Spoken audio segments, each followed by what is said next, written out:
is one of the main things we see in people with Parkinson's disease or any form of dementia. Another option people often want or think we should do is place a feeding tube. A feeding tube is a tube that goes into the stomach, basically surpasses the mouth and the esophagus and just goes right to the stomach, and they're fed through their stomach. And they think, well, if they don't want to eat, at least we can make them get nutrition through their stomach. This can work sometimes, specifically if you're not at the end of life. If you're not at the end of life and you're just having an acute issue where you can't eat for some reason and the rest of your body is not shutting down, tube feeds, I'm all for it. But when you're at the end of your life and you do this, there's usually just more complications because, like I said, the body knows it's shutting down. So the body is not processing the food like it should. Even if it's liquid, it's not absorbing the food like it should.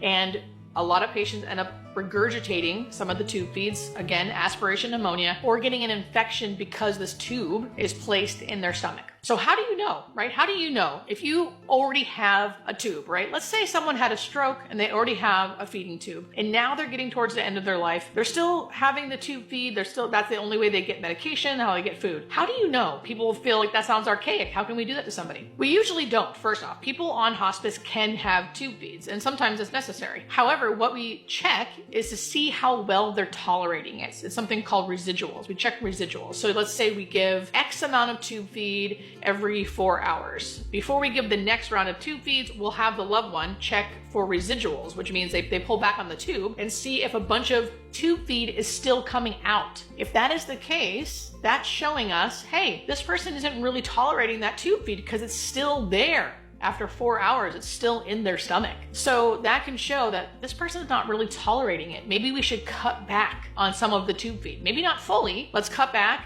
try that, and see where we're at. So there's always options. We can cut back on the tube feed, see how the person tolerates that. Sometimes they just aren't tolerating it, and it is better, risk versus benefit, better to stop the tube feed. The number one thing I get when I say something like that is, so we're just gonna starve them to death? That is not what's happening here.